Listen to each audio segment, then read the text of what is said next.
Hey, one more thing before you go. In this episode, we delve into the mystical realms of the spiritual community, exploring the wonders of healing, intuition, past life regression, and mediumship with a celebrated psychic medium. She's going to take us on a journey that goes beyond the ordinary and unlocks the secrets to healing through the survival of consciousness and the wonders of metaphysical. I'm your host, Michael Hurst. Welcome to One More Thing Before You Go.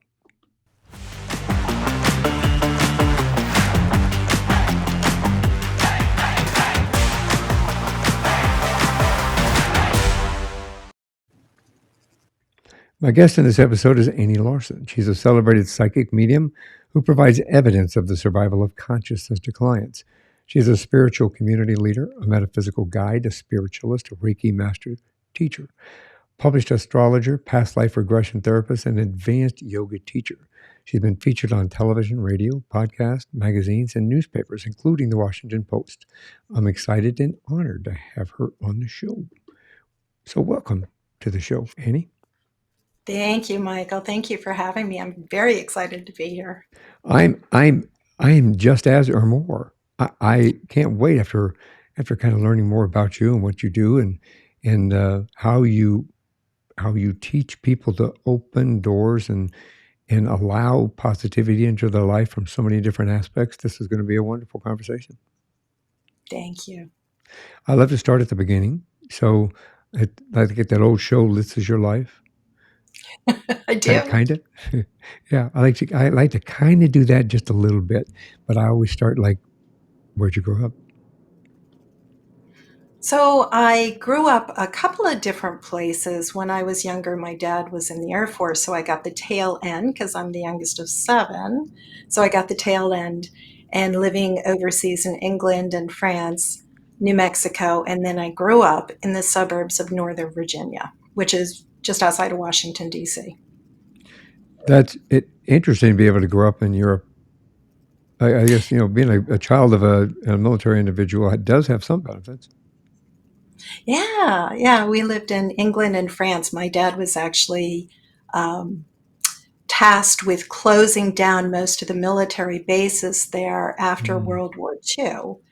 And then he was doing some secret missions for Vietnam, which we really didn't know about. So he was testing planes over in France, prepping for, I guess, the war. It was a conflict then, the war in Right. Vietnam.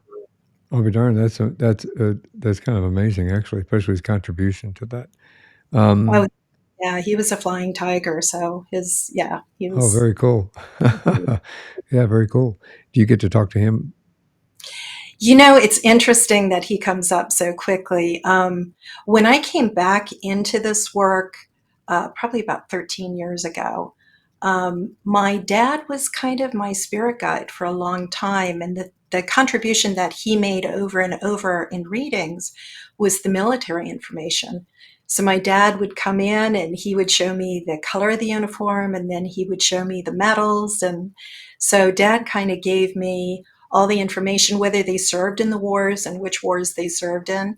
But interestingly enough, in the past 2 years or so, it's kind of like my dad needs to move on. And he kind of said it was his time to move on, and I'm okay with that.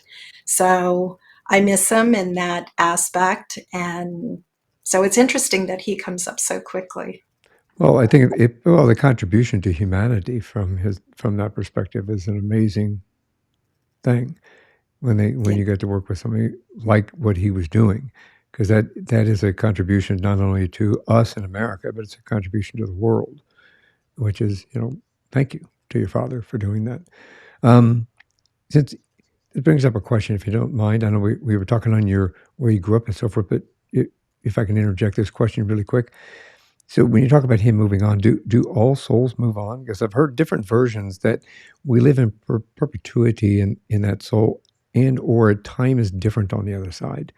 So is there a stepping process? All I can tell you is from my point of view, of course. When I'm doing readings, I notice where people come from. And when people go to a place that I call the far off place, I know that they've been gone for 20, 30 years. and they don't seem to have as much of a remembering of this lifetime.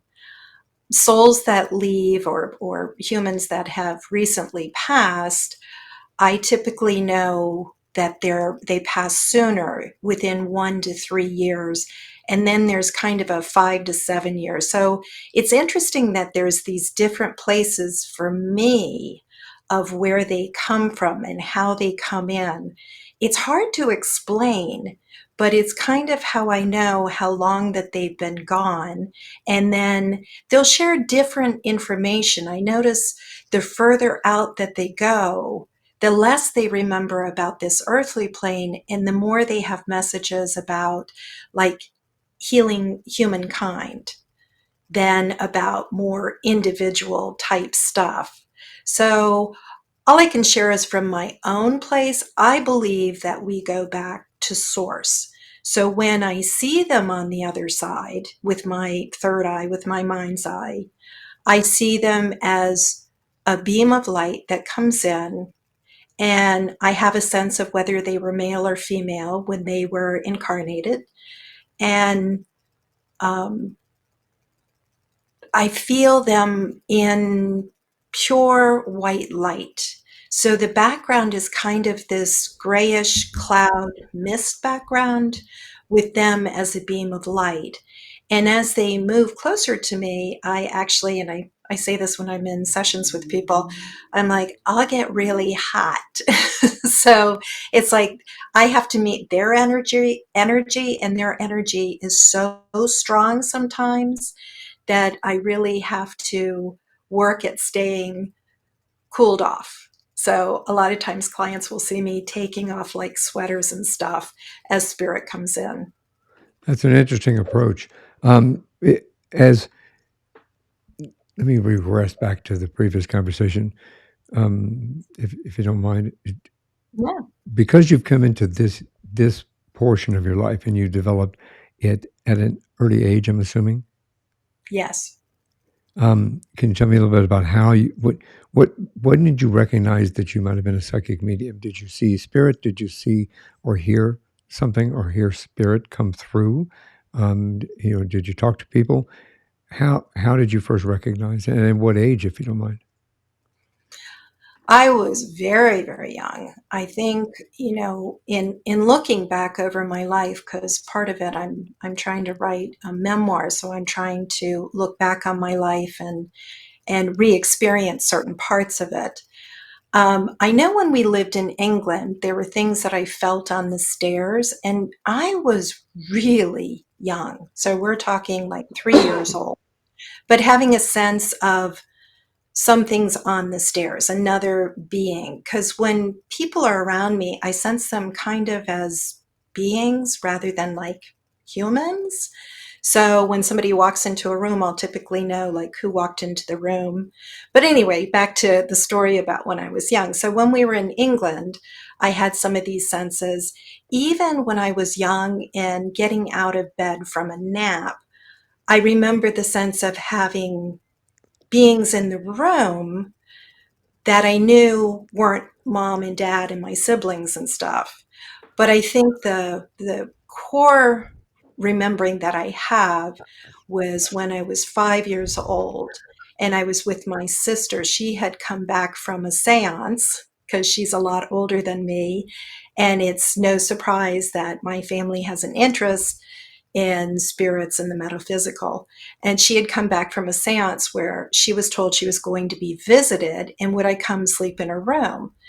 I was 5 years old and I'm like, sure, let me go and stay with my sister. So I got into bed with her and I smelled something horrendous. It smelled like the sweetest, most sickening perfume I've ever smelled. And I don't like smells. I don't like scents. I have a real hard time with that. And my sister, I said, ooh, wow, I smell something terrible. Your perfume's awful. And she said, I'm not wearing any. And then we both had this sense of somebody in the corner. Somebody was in the corner of a room. The room was dark. And I had this sense of this older woman in the room. And it's almost like she was veiled. And I almost see her like veiled in like burlap or veiled. And she starts getting out from the corner and coming closer. And as she got closer, I just kind of dove down into my sister, like, protect me. But for me, it was really exciting because I'm like, okay, I think I actually sense spirits. It was the first time at age 5 that I was starting to make sense of there's humans and then there's spirits. And I think because my sister was with me, she was the witness to this. So it wasn't just, oh, I sense people in the room. It's she's in the room and she knows something's there. She smells it too. She senses it too. So that was kind of my first foray into, wow, I'm different. And, or not, I'm different. Maybe we're both different, but definitely something is here and I can see it and sense it. See it in my mind's eye type stuff. That's got to be a unique, amazing, situation, especially at that age, to kind of understand that, wow, most people would call it. Obviously, you pulled into your sister, but most, it's a different concept to the monsters under the bed, I guess. Yes, yes. Well, what did you? I mean, obviously, you had that experience there. Did you? What did you want to be when you grew up? Did you go to university? Had you had intentions to do something else prior to going on the path that you've gone to now? Well, it's interesting because, all the things I wanted to be as a kid, of course, changed as I got older. I mean, for me, I rode horses and I wanted to be a professional jockey. And then I grew and discovered boys, and those dreams went out the window of becoming a professional jockey. But anyway, those are the Darn, dreams. darn boys. I know. But what's interesting is for me, I fell into IT. So I fell into computers. Again, the influence of one of my siblings. My brother and I kind of played around with the internet, and we're talking back in the day when the internet was really just used for military and universities. But my brother Jeff would put in a cassette tape and launch the internet on a Commodore computer, I and we remember would those. talk to other people. We're talking in the early 80s. I remember And the so Commodores. yeah, for me, I just kind of fell into IT, and this was before the first PCs rolled off the assembly line, the IBM PCs. But I had started, interestingly enough, in high school. I did a work study program where I worked at the Pentagon in this sub basement of the Whoa. Pentagon, which very few people have ever been in, and I was working on their mainframes.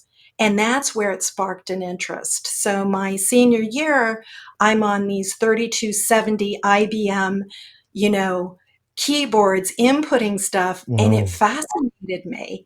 So from there, I really just fell into IT. And so that's where my professional life went. But in the meantime, I still was doing all this psychic mediumship stuff. In fact, I had a client who is a childhood friend of mine. She did a reading with me, and she said, Annie, I knew you were different when the first time I came over to your house. She was like 11 or 12 years old. And when she came over, I said, well, come on back. We're going to do a seance. And she said, it was so normal to you, but so foreign to her. So, yeah. Yeah, a lot of fun, fun, fun, fun. Yeah, that's that. The age of computers, I got it early on as well. I didn't go into IT, but I was fascinated with computers from the get go. I had friends of mine that had Commodore, and they used to play games on them all the time, and especially games. I mean, this guy had like crates of things. He'd be playing a game and he'd pop one like floppy disk in, and then he'd reach out and have to pull the other floppy disk up, switch them out, and press the button to keep going. It's crazy how far it's come. The You know, idea. it's interesting because I wasn't interested in the gaming side of it at all. I love the communication side of it. And my first foray into professional computers was selling them. So I love selling them. And then I've worked on them. I've done everything Uh, in the PC and mini computer world. In fact, I ended up back at the Pentagon working with the Secretary of the Army, installing one of their local area networks and wide area networks, which was a precursor to the internet. Yeah, very cool. I mean, that's crazy cool, especially working for the Pentagon doing that. That's pretty slick. Um, yes, I'm a little nerdy in that regard. I'm I'm very allowed. Yeah, it's. I loved working for the police department, especially early on. You know, we obviously had communication skills, but at the same time, I remember the only real computers we had when I first started were the ones that went to NCIS, which is the National Crime Information Center, yeah. and then CCIS, which was the Colorado version of that. And you know, if you did something like you picked up fingerprints from somebody, you took fingerprints from a crime scene, we literally had to send it around to the FBI, then they would disseminate it. It wasn't as broad as now. You can take a picture of it of what you have, and then it goes out across the world basically to say, hey, anybody else have this fingerprint? Almost instantaneously. It's amazing the progress. Yeah. It almost makes me, you know, I want to go back on the job because look at all this stuff they've got now, especially I mean, writing reports would have been so much easier. You know, we eventually, before I left, ended up with computers in the briefing room where we could type our reports and things like that. But we used to have to record them, and then you turn the recording. You can't see my hand moving. We I can. we turn them into the to people, and then they would be transcribed. Yeah. And we had these people, the transcribers that literally would transcribe your report, and you'd have them the next day. Then you come back in, you give your transcribed report, you turn it in. And then it moved into us having to, we get to write reports on the computer. And it was like, wow, we can make our corrections then and there. We can do this, we can do that. That was pretty slick. Anyway, we got just a little sidetracked. Well, But it is funny because the mainframes, like you would input on like punch cards and then uh, submit it, it'd be batch processed and come back to you. So when the PC rolled off the assembly line, I'm like, I can do everything here in real time. So it was like I saw the paradigm shift of where computers would be going and how they would become a tool. You know, oh, like yeah, Gates said that there'd be a computer on every desk and every human would be using them. And he was absolutely right. And he said that in the 80s. in the 80s. Wow. And now we carry them around in our hand. Well, Stephen Jobs, too, was such a visionary with all of that. Yeah. And for me, I grew up in that whole age where Mitch Kapoor and Stephen Jobs and Bill Gates and all these people were like the people I wanted to meet.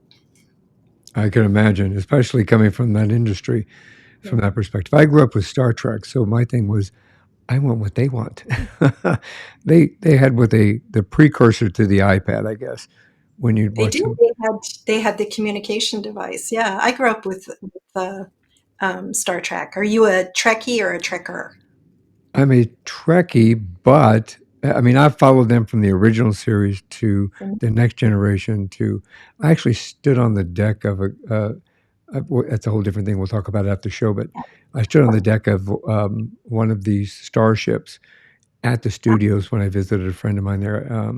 It was pretty amazing actually. Then of course I like Star Wars too and that whole realm. But yeah, Star Trek through and through actually.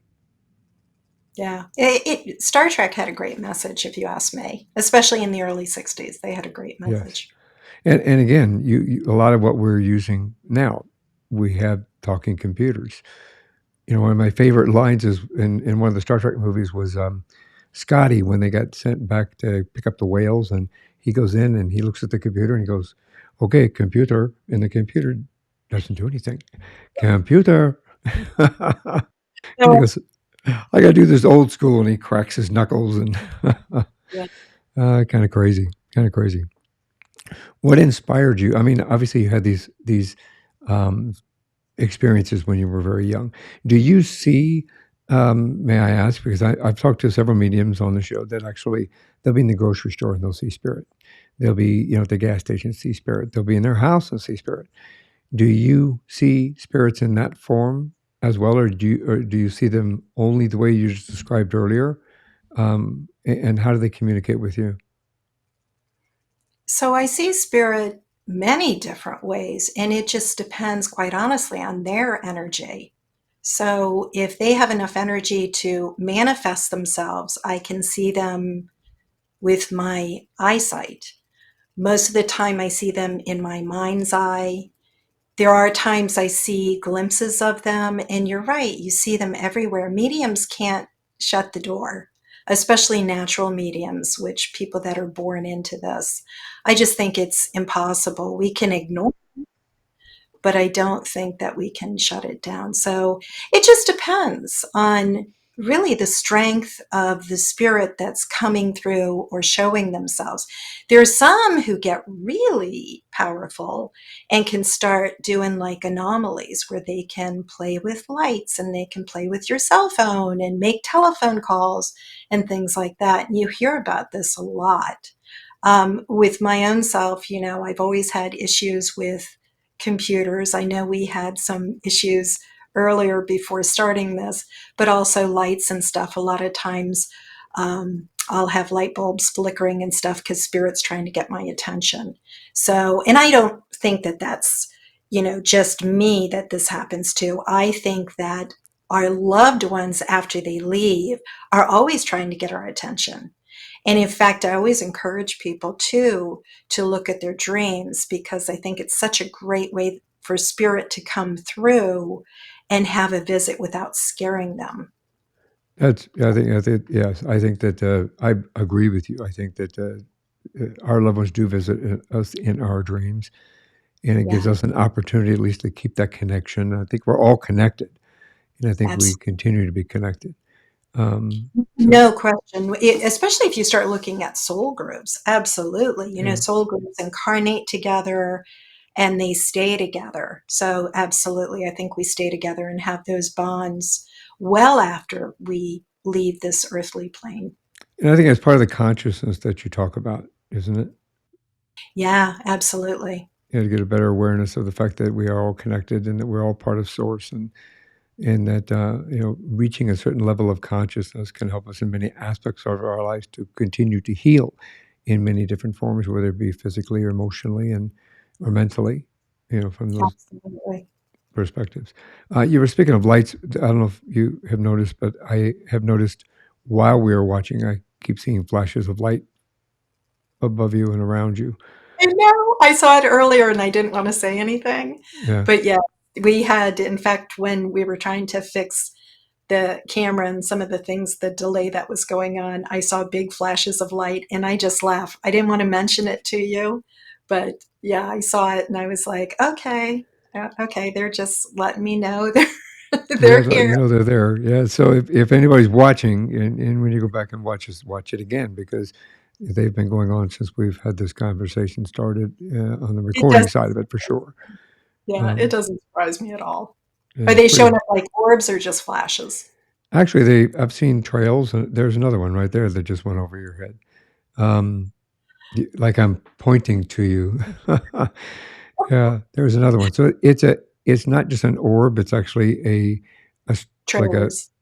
I'm sorry, Trailers. trailers. That's a good word for it. Yeah, Yeah. yeah, pretty That cool. it doesn't surprise me at all. They're going, "Hey, hey, hey, get off the phone, damn it." They want to be on camera. Or maybe they wanna be on camera. Yeah.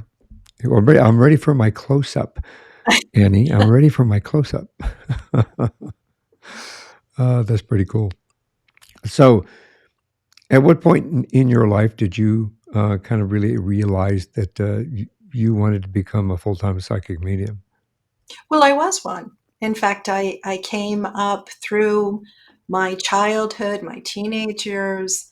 I was doing readings and investigations. I started reading playing cards, and then when I could afford a tarot deck, I bought one because they used to have before 1972, when U.S. Game patent, a deck of tarot cards was like $80. So it was expensive, especially me as a teenager trying to buy them. So I did home investigations. We did ghost hunting. We did all kinds of stuff. And I did all this stuff into my 20s until I started having some not so pleasant experiences. And kind of, I couldn't shut the door, but I definitely shut down doing readings and investigations and stuff like that and stayed quiet until about 13, 14 years ago. It actually started, I think, like 2004, 2005, because I had a near death out of body experience. And that's when, in looking back at it, that's when I think I really started coming back into this work, kicking and screaming because of some of the stuff that happened in my 20s. I didn't want to reinvite those energies into my life. So I resisted a lot. And then it got to a point where I was overwhelmed by spirit. And things just kept coming in. In fact, one of the main ones that came through was a friend of mine's son um, got into an accident and was between the living and the dead. And he was in the hospital. And he came in my dreams because he wanted me to deliver a message to his dad. And so that was probably the catalyst that got me back into doing this work, because I did finally end up delivering that message. He did come back, and it's funny because the image that he had shown me that he would come back was him walking across this big field. And a couple of years later, I actually was at a university, a local university, where he went and my daughter went. And I was dropping something off for my daughter. And as I was driving over this field, I saw him walking across the campus. And that's what he had shown me. So I knew he was coming back, but he felt like he needed, I don't want to share what the dad, what was shared, because that's personal and private. But going and talking to the dad and then the dad talking to him, I think that was his way of coming back. And as I said, he was between the living and the dead. So it's consciousness that was out there. But that's what got me back in. And then it became like a freight train of things happening. And I finally literally got on my knees and surrendered and just asked Spirit to bring me those I could help. And the second part of that was to leave all the stuff, the negative stuff that I had as a child behind. And so for me, it really was watching people's faces as I delivered messages from their loved ones, how their faces changed and how they like were so much calmer and that they got closure. And so for me, it was healing. So that's why I do the work that I do. So he had shown me this image, um, and it was a green field. And that's how I knew that he was going to come back. But I felt like he needed this message from his dad. And so I went and I delivered that message. And interestingly enough, a few years later, he happened to go to the same university as my daughter. And I had dropped something off at my daughter's dorm. And as I was driving away, I saw him walking across the green field. And that was the image that he had given me years before, where I knew he was going to be okay. And I literally stopped my car and just watched him walk. I didn't yell out to him, I didn't say anything, but I watched him walk and just cried. So from there, for me, that was the big opening to, delivering these types of messages, because he wasn't alive and he wasn't dead. He was in that in between stage of consciousness. But being able to deliver a message was healing. It was healing for the family, and I think it was healing for him. So after that, a lot more things started happening with other people, and I realized I wasn't going to be able to shut that door. So I literally was on my knees surrendering. And we talk about this surrender when I teach mediumship, is that you really have to surrender to spirit in order to be able to communicate for them. And that does that how you connect? Let's say if I was going to talk to somebody that a loved one that had passed on, is that how you help me connect to my loved one that passed on? I can help you connect with your loved one if that's what you want to do. But if you want me to connect for your love to your loved one and then deliver messages and information, um, I can do that. So for me, it's putting my ego aside. And, I teach mediumship, many different Right. levels of mediumship, and I teach people how to really let go of our own ego because here's the question. How do you know when spirit's sharing, you know, pink elephants with white polka dots? And you're in your head going, really? Pink elephants with white polka dots? When you put your ego aside, you just share it as you get it. And they go, oh, yeah, that was my favorite toy when I was a kid. That connection, that's interesting because it shows a connection that some people may not realize until they really think about it. That's Yeah. pretty cool. Um, in talking about this overall, can you help me understand or help us understand the difference between and or the connection between mediums and psychics? So all mediums are psychic, but not all psychics are mediums. So psychic is I always say we go from our intuition, which is getting stuff for ourselves, going into that psychic, because I think when you're really in tune with your own intuition, then you start getting stuff for other people. You sit down next to somebody on a bus or something or on a train, and all of a sudden this information starts flowing about the other person. So that's the psychic part where you're kind of tapping into their energy, their aura, and getting that information. And then mediumship is connecting with a loved one on the other side, and of course, we call it evidential or mental mediumship, where we want to bring through enough evidence so that somebody knows who we're talking to.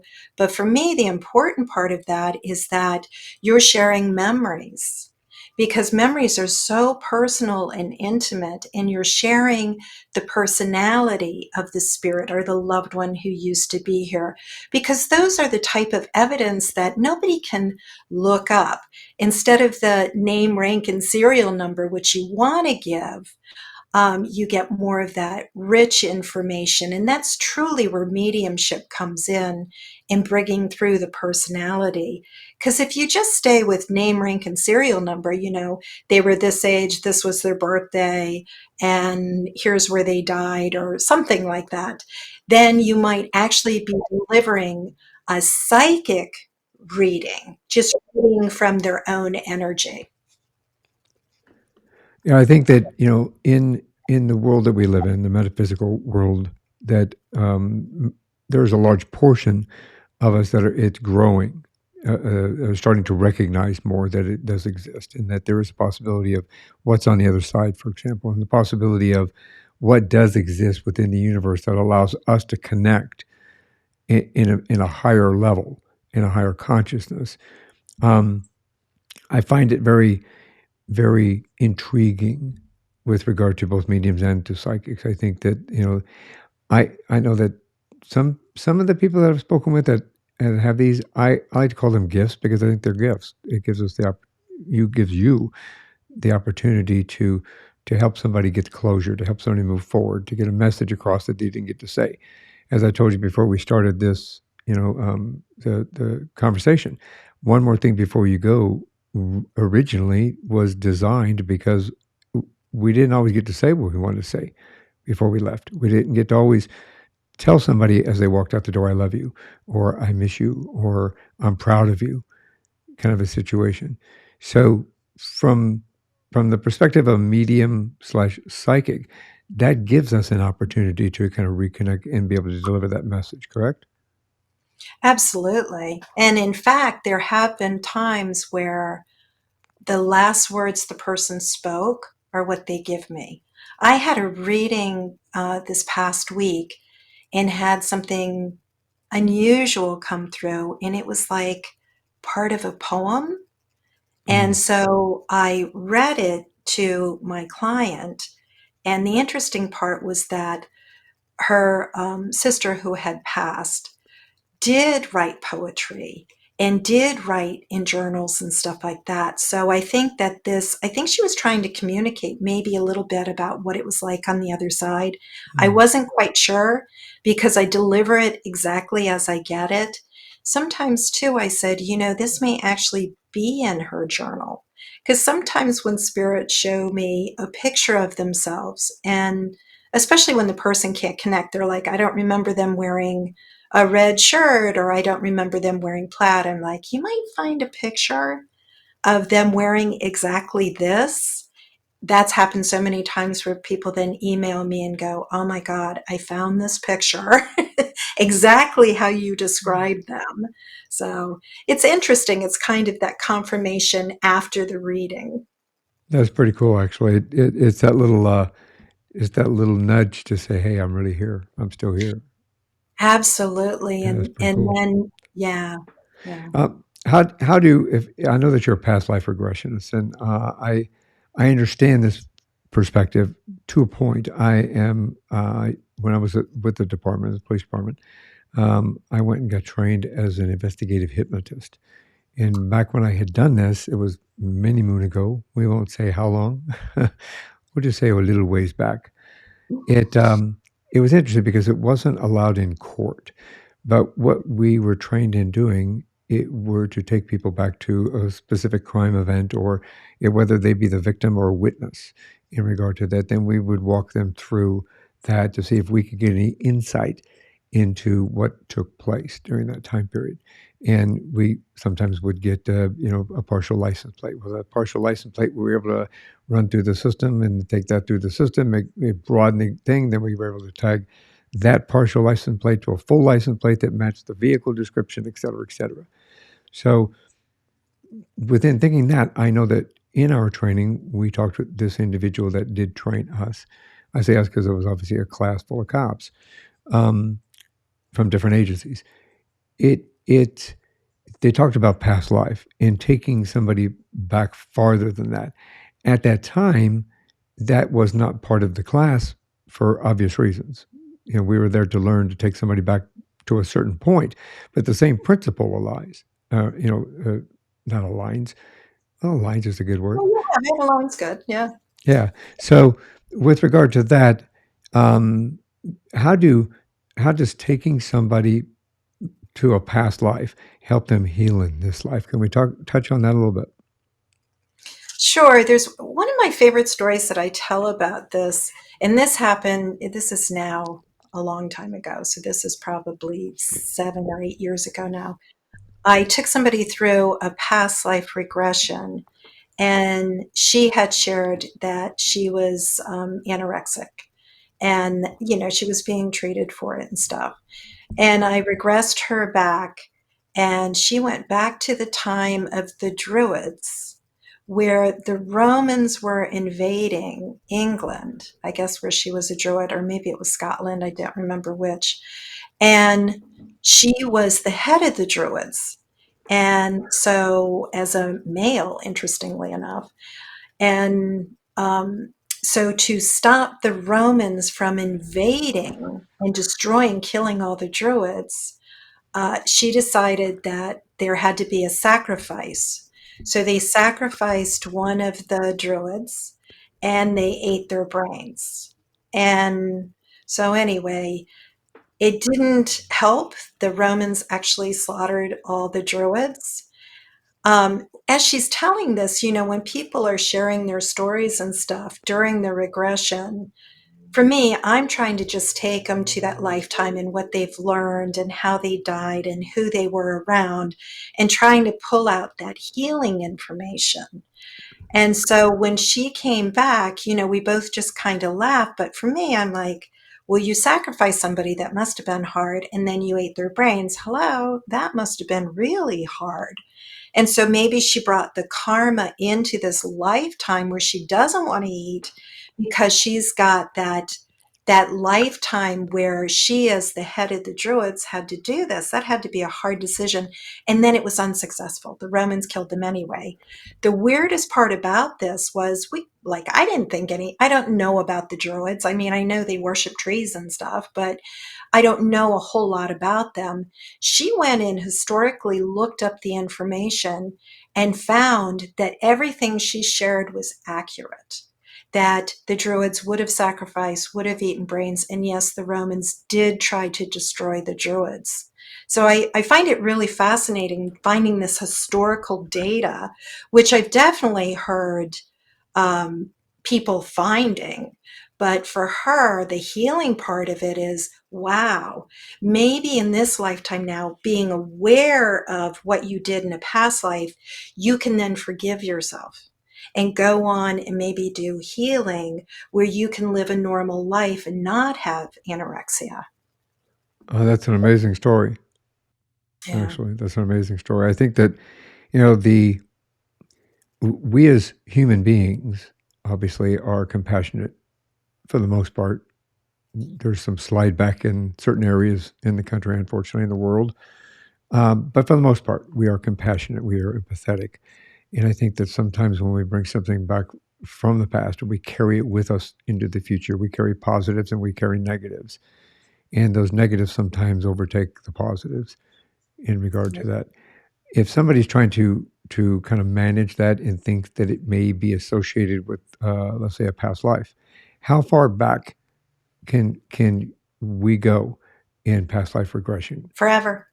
There is no time, there is no space. I mean, think about space and time are 3D. We can Right. measure space, we can qualify or quantify time, but that makes us very 2D, 3D. For us, love is what gets us into the fifth dimension, getting Yeah. into letting all those other dimensions go.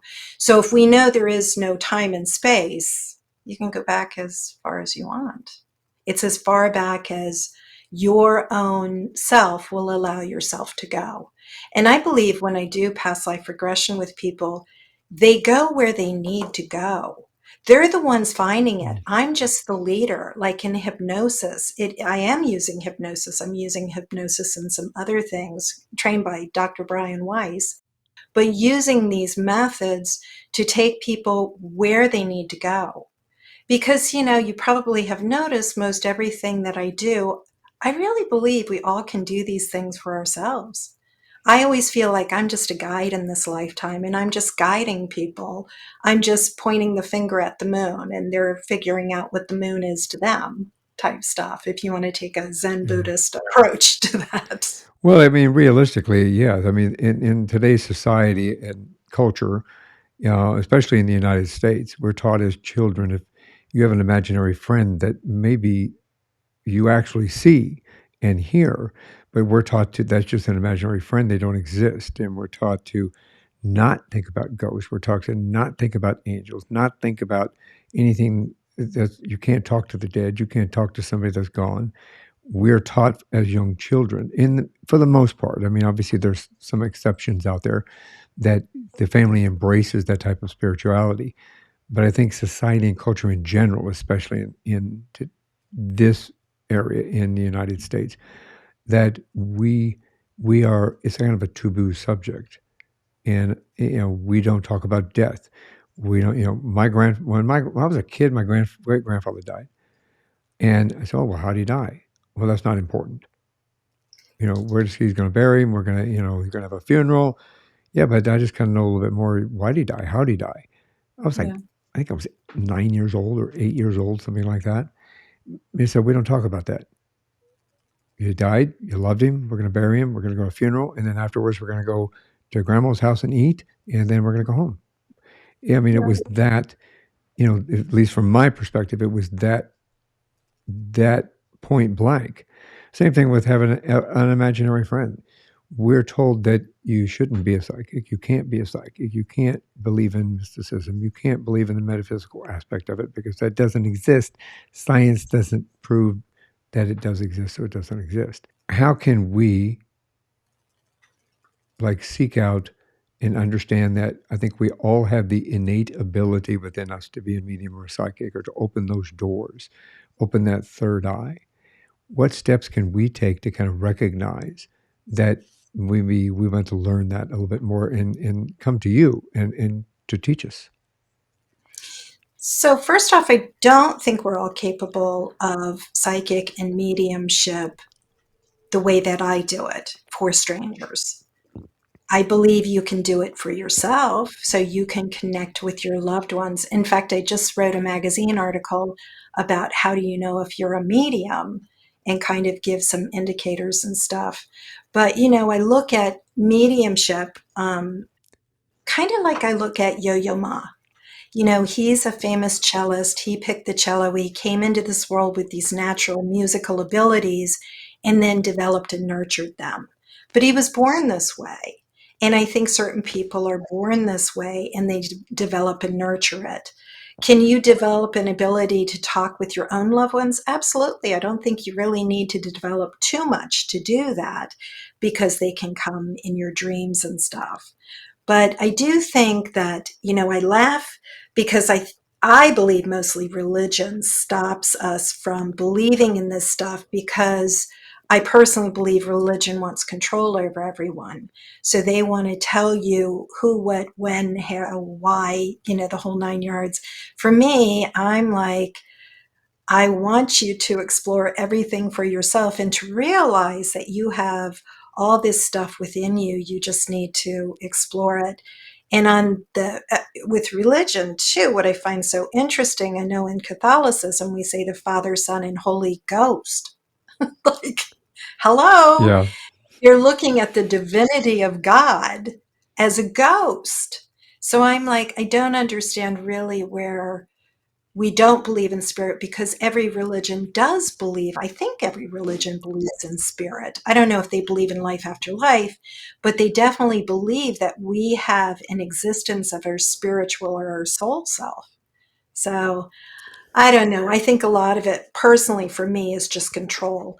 And I think you just have to look at yourself and realize you can heal yourself. And a lot of doctrines, like the Bible, say that you can heal yourself, you can mhm, heal others. It talks about that. Like you just kind of have to let go of the Maya, which is, a Sanskrit word for the illusions that we have here, and to see through those illusions into the truth.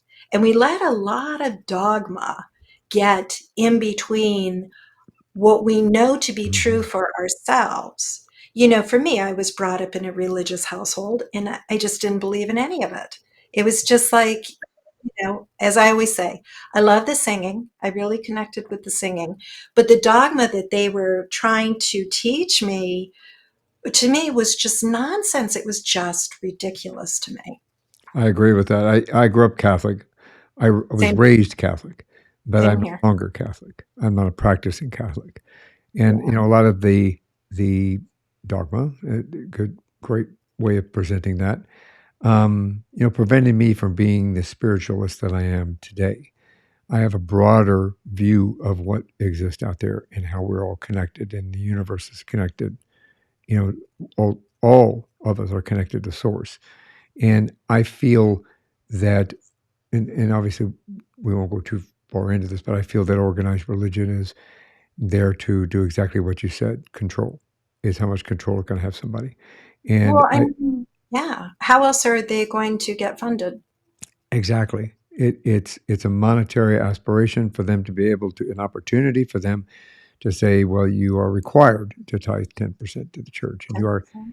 I've Yeah. had conversations on this show before, and for those of you that are here now, and those of you that are coming into the show for the first time, it is, in my opinion, and from the research that I have done in regard to like numerous religions, that the Bible actually was written 50 years after Jesus died, and it was carried stories carried forward, and then it was changed by King James, and it was changed by popes, and it was changed. They made it fit to their needs in regard to that Yeah. If you control. look at the Council of Nicaea, then, that's where most of the Bible under um, Constantinople or Constantine was, weeded out. All of Yeah. those Gospels of the Bible. One thing I do want to make, you called me a spiritualist. I wanted to just make sure that I've taught at spiritualist churches, but I'm not a No, spiritualist. spiritualist. Okay. That's another organized religion, and it's fine. And for me, about organized religion, the one thing I will say, whatever gets you to the top of the mountain and whatever makes you feel comfortable and Yeah. lights your fire and makes this world comfortable for you and this experience, you should experience it. So I never want to talk badly about religion. It does, organized religion doesn't work for me, but if it's what comforts you and gets you through the night, then absolutely follow your path. And I agree with that statement. I wholeheartedly agree with that statement. If it works for you, absolutely fantastic. I appreciate Right. that. Personally, I say I'm not a practicing one. I am more spiritual. I am not a spiritualist. I am Right. spiritual. I do believe in, I take a little bit from Buddha, a little bit from Zen, a little bit of everything. As Bruce Lee used to say, take a little bit of everything that works, throw the rest away. That's how I approach that portion of it. I believe in God. I believe in angels. I talk to my angels every day. They probably get tired of me. They're probably going, "It's him again." Who wants to take him this time? But yes, it is. I think we from the opportunity to connect our mind, our body, and our soul, we need to keep open the possibility of how we approach that from a spiritual perspective. Yeah. So The other thing too I wanted to share is that science really is embracing and studying consciousness and studying, like I was just in a 4-day seminar of scientists who are studying consciousness and life after life. And I love that science is embracing. It's not the yeah, beginning, like they just started. They've been doing it for a long time. I think it's becoming more and more popular as more and more people of science are having their own experiences with spirit. oh, that's very cool. I didn't know they were doing that. That's amazing opportunity for to open so many doors. Actually, give us a little bit Yeah. more foundation for where we're at and why we're here and where we're supposed to go. Um, how do you balance your spiritual work with your personal life? How do I balance it? Yeah, I mean, it's like, can you do you turn it off or is it No, on all the time? it's on all the time. It's on That all the time. is, it's one thing you just can't shut it down. Maybe some people are better at it than but for me, I call it second sight. And it's always there. It's always around me. And when I want to call it up, then I call it up and go fully into communicating with spirit. But for me, like I have to sleep with the light on because if I don't, my room's going to fill up and there's going to be a bunch of people while I sleep wanting to talk. I have some client spirits come in my dreams. I don't like it. And I tell them, cut the Mm. nonsense. Don't do that. Let me have some of my time to myself. But no, I don't think that we can ever cut it off. When I'm standing in line, I'll be like, oh, her dad's with her. Oh, but am I going to ambush read her and say, excuse me, would you no, I don't do any of that kind of stuff. I know Teresa Caputo does that, but people have to remember she gets paid to do that. She has a Yeah. show to do that. So for me, no. Teresa Caputo does it in the grocery store next to the milk aisle there. Yeah, But we used to watch she her. has a show to do that. And in fact, when I'm teaching mediumship too, even my psychic classes, I'm like, get permission. Do not ambush read people. I just don't think it's right. I think people have to want it. They have to seek it out. Yeah. I'm not here to just you know, read everyone and do all of that. In fact, I really believe the people that need me find me. I don't need to Mm. read everyone. I don't need to appeal to everyone. Most of the time, when people go to my website, they're like, I went to your website and I just knew you were the one. And I love that because I know Spirit helped them go there and I know it's going to be an easy communication. Whereas, and I always tell people, I'm like, look who resonates with you. And in fact, in our intuition, I'm always teaching that.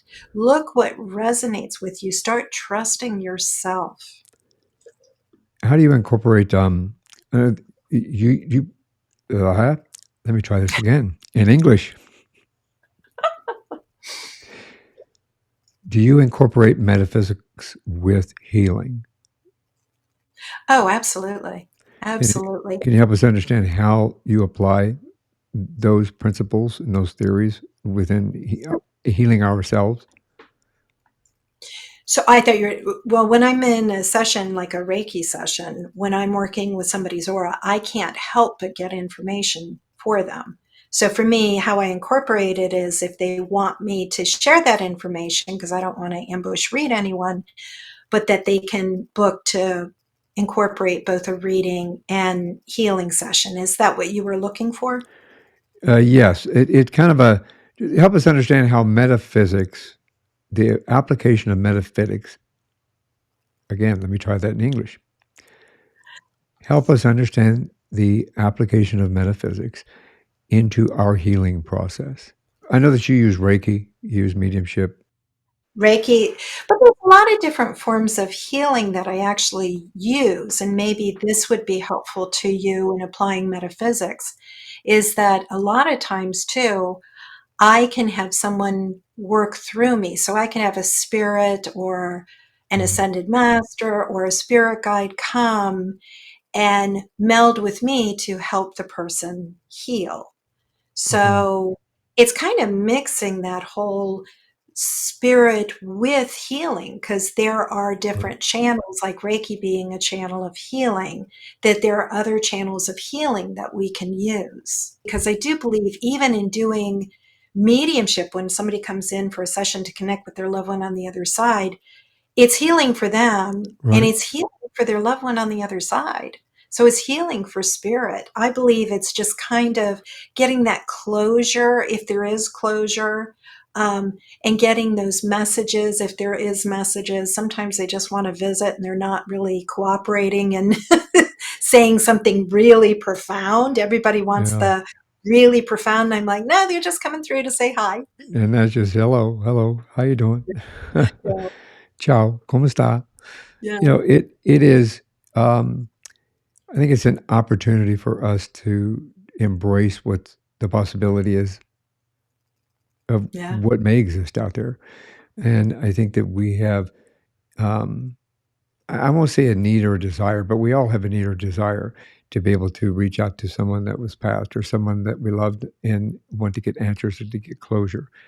And from that perspective, okay, from everything we just talked about, how do you feel that spirituality or that methodology fits within our society today? Do you think that we are becoming more open to it and more apt to listen and to see than we have in the past?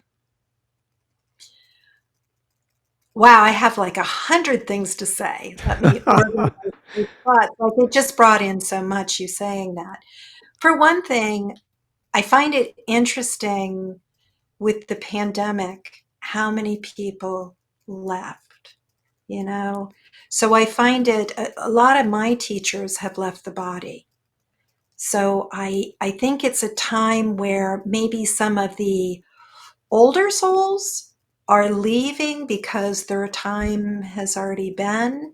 And some of the new souls, people who maybe haven't incarnated as many times, are bringing these new ideas and new ways.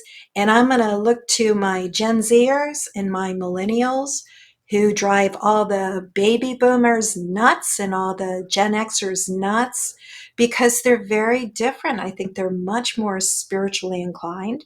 You see a decline of organized religion. They don't want to go into a church and they don't want to follow some dogma. And I think they're much more spiritual creatures, which I love. And I think they have the world in mind, with like even how they purchase things. They like to purchase secondhand because they don't want to pollute. And there's a lot of things that they're bringing in that I think is shifting and changing this world. So all these newer souls, if we look at Dolores Cannon and her three waves of who was coming in, and if we look at star seeds and crystalline children and indigos, These are the people who are here now, and they don't fit the molds of the old ways. Well, yeah, see that to me, I love that opportunity. I love that door opening from that perspective. I think that we all need to take a breath and open our ears and our hearts and our soul to be able to listen and hear more of that. To Well, understand that, that's going into that fifth dimension. We want to come from the place of fear, meaning we want to move away from it. What's the opposite of fear? It's love. yeah, So if you can go into love, if we look at Buddhism, Buddha said, when you can see yourself in everyone you meet, you know yeah, like try to look for that. And for me, I try to see myself in everyone that I meet so that I can have love and compassion for them regardless of what they believe in and stuff. And I know this world seems like it's going crazy, so it's kind of, we've got these scarier times. But for me, I'm like, we'll tap into that love part of it rather than that fear part of it, so that you're part of helping and not part of the fear part that just it's a continuation of all the nonsense. yeah. Fear compounds upon itself like negativity compounds upon itself, but alternatively, positivity compounds upon itself as well. So I think we Right. should all strive to do it that perspective from that way. Um, I could talk to you for another hour, but we've already done that. I know that you have a multitude of opportunity on your website in regard to what people can come to you for and how you can help them. Can you help us understand how we can do that and what you provide? Sure. So I teach classes on intuition, psychic, and mediumship development. And I also teach Reiki certifications levels 1, 2, and 3. Those are the main things that I do, aside from doing the actual sessions too. But I have a lot of opportunities. If you can't come to me directly, I'm in Sterling, Virginia, then I certainly do online classes too. I have a lot coming up this week, as a matter of fact. And I've also ventured into retreats. So I'm actually taking a lot of this fun parts of the intuitive classes and the psychic classes and mediumship and even the Reiki classes and taking them into a retreat setting on 35 acres where we have 4 days together, kind of in isolation where we can really concentrate, but also you have downtime too to be able to journal. And we have an on-site massage person and stuff come in, and also all the meals are farm to table. It's a wonderful, wonderful way of learning things. And I have some coming up in the spring of 2024 and also the fall. And one of those, you'll have an opportunity to get a Reiki level 1 certification, and also, if you're a yoga teacher, to get some Yoga Alliance CEUs, because I'm a 500-hour who teaches. So if you're looking to get Reiki certification and earn some um, CEUs, it's a great way to do it. And your website, please. Is Medium Annie Larson.com. That's Medium Annie with an I and an E, Larson with an R and an O.com. And I'll make sure that that's in the show notes so that everybody has an easy way to just click on it to get to your website. But for those of you that are not watching and you're just listening, then when you get home, follow the link. Hey, this has been an amazing conversation. Again, like I said, I could talk to you for another hour. You're going to have to come back. There are so many more things we can talk about. I'd love it anytime. So many more things. This is one more thing before you go. So before we go, do you have any words of wisdom for everybody? Uh, I come from a place of love. Find it Those in your heart to see everyone, see yourself in everyone, as the Buddha said, and find that place of love. brilliant words of wisdom. I think we should all take that to heart. Annie, again, thank you very much for being on the show. Thank you for sharing your journey and your wisdom and your experience. Thank Love it. Thank you. thank you. For everyone else out there, please make sure that you subscribe, you like, and you share. Thank you very much for coming on and joining us in this conversation. I appreciate each and every one of you. And one more thing before you all go, have a great day, have a great week, and thank you for listening. Thanks for listening to this episode of One More Thing Before You Go. Check out our website at beforeyougopodcast.com. You can find us as well as subscribe to the program and rate us on your favorite podcast listening platform.